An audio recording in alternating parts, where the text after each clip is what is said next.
ಕನ್ನಡದಲ್ಲಿ ಅತಿ ಹೆಚ್ಚು ಡಾಕ್ಟರ್ ರಾಜ್ಕುಮಾರ್ ಅವರ ಚಿತ್ರಗಳನ್ನು ನಿರ್ದೇಶಿಸಿದವರು ಯಾರು ಅಂತ ನಿಮಗೆ ಗೊತ್ತಾ? ಅದು ವೈ.ಆರ್. ಸ್ವಾಮಿ ಅವರು. ಇವರು ಹುಟ್ಟಿದ್ದು 1927.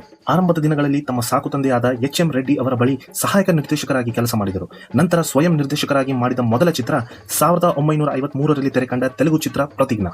ನಂತರ ತಮ್ಮದೇ ಸ್ವಂತ ಲಾಂಛನವಾಗಿದ್ದ ರೋಹಿಣಿ ಫಿಲ್ಮ್ಸ್ ಮೂಲಕ ಮೊದಲ ಕನ್ನಡ ಚಿತ್ರ 1956ರಲ್ಲಿ ತೆರೆಕಂಡ ರೇಣುಕಾ ಮಹಾತ್ಮೆ ಚಿತ್ರ ನಿರ್ಮಿಸಿ ನಿರ್ದೇಶಿಸಿದರು. ಭಕ್ತ ಕನಕದಾಸ, ಮುರಿಯದ ಮನೆ, ಬಲೆ ಜೋಡಿ, ತಾಯಿಗಿಂತ ದೇವರಿಲ್ಲ, ಮುಯಿಗೆ ಮುಯಿ ಹಾಗೂ ಅಪೂರ್ವ ಸಂಗಮ ಚಿತ್ರಗಳು ಇವರ ನಿರ್ದೇಶನದಲ್ಲಿ ಮೂಡಿಬಂದ ಹಿಟ್ ಹಾಗೂ ಅದ್ಭುತ ಚಿತ್ರಗಳು.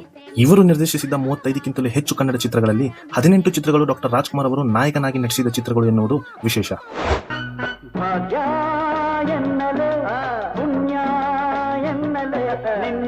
ಕಂಡು ಬೆರಗಾದೆನು ಆನಂದದಿಂದ ಹುಚ್ಚಾದೆನು ಇನ್ನೆಂದು ನಿನ್ನ ಜೊತೆಯಾಗಿ ನಾನು ಬರುವೆ ಭಾಗ್ಯ ಎನ್ನಲೆ